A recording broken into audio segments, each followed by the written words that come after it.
Halo semuanya, perkenalkan nama saya Alfian dari Fakultas Farmasi, Prodi Farmasi, Universitas Pajajaran.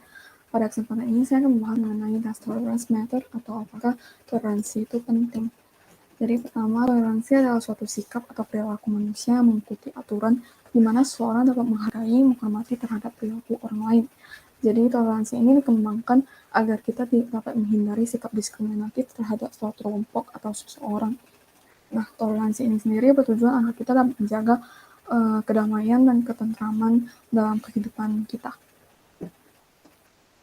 Selanjutnya, ada dua topik yang akan saya berikan adalah mengenai gender and LGBTQ+, dan juga toleran terhadap umat agama lain. Pertama adalah pengertian gender dan seks yang berbeda tetapi yang dianggap sama. Gender adalah konstruksi sosial yang mendeskripsikan feminisme atau maskulin. Jadi pandangan sosial terhadap feminisme dan maskulin, di mana salah satu contohnya adalah bahwa laki-laki tidak boleh menggunakan rok, dan pada dulu-dulu tuh perempuan itu hanya boleh di rumah, tidak boleh menimba ilmu dan lain sebagainya. Nah, sedangkan seks adalah jenis kelamin ritual yang kita bawa sejak akhir. Dari gambar ini dapat dilihat bahwa ini merupakan equality of gender, di mana kesetaraan gender ini antara laki-laki dan perempuan. Perempuan dan laki-laki memiliki kesempatan dan peluang yang sama sehingga mereka itu adalah setara. Buddha sendiri juga pernah berkata bahwa sesungguhnya seorang anak perempuan dapat merupakan keturunan yang lebih baik daripada seorang anak laki-laki. Ya, baginda Raja Rakyat, ia dapat tumbuh bijaksana, bajik, dihormati ibu suaminya sebagai istri yang berdedikasi. Dari kutipan ini dapat diartikan bahwa perempuan memiliki kesempatan yang sama dengan laki-laki dalam mencapai sesuatu, mencapai cita-cita, menimba ilmu, dan lain sebagainya. Kemudian LGBTQ+, yang merupakan singkatan dari lesbian, perempuan menyukai perempuan, gay, laki menyukai laki-laki, biseksual, seseorang yang menyukai baik itu laki-laki ataupun perempuan, transgender adalah perubahan gender dari laki-laki menjadi perempuan atau sebaliknya, dan queer yang merupakan konsep yang menyatakan bahwa seseorang tidak heteroseksual.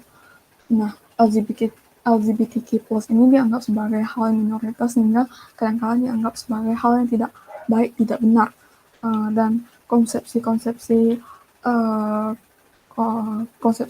gender dan perbedaan gender dan perbedaan LGBTQ+ ini disebabkan adanya pembagian kelompok, yaitu kelompok dominan dan juga kelompok marginal.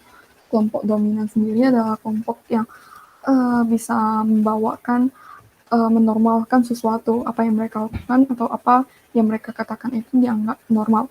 Sedangkan kelompok marginal ini terbungkam atas pengaruh kuasa kelompok dominannya. Dari sini, menurut Buddhisme sendiri, LGBT ini bisa saja terjadi sebelum Buddhisme. Dari salah satu tokoh menyatakan bahwa Buddhisme ini sangat penuh belas asih dan toleran, dan menjadi perspektif bahwa LGBT sudah ada sebelum adanya Buddhisme. Jadi kutipan ini menyatakan bahwa yang dapat kita kembangkan ini adalah belas asih dan toleran dalam menghadapi perbedaan-perbedaan yang ada, tidak hanya mengenai LGBT, tetapi perbedaan yang ada di antara minoritas dengan pendapat dominan. Yang dapat kita lakukan adalah kita mengerti, memahami, dan bersikap toleran. Dalam agama Buddha kami diajarkan bahwa untuk menghadapi perbedaan-perbedaan ini adalah meningkatkan metta, karuna, mudita, dan upeka. Selain itu, kita juga harus mengembangkan sikap toleransi. Kemudian terdapat toleransi terhadap umat agama lain, di mana Indonesia sendiri dipenuhi oleh berbagai jenis agama, sehingga diperlukan sikap toleran untuk menjaga persatuan dan kesatuan. Hal ini agar kita dalam kehidupan sehari-hari itu dapat lebih damai, lebih sejahtera dalam menghadapi satu sama lain. Hal yang dapat kita lakukan adalah dengan tidak mengganggu orang lain atau orang umat agama lain yang sedang beribadah, memaksa mereka untuk memasuki agama kita, ataupun kita juga dapat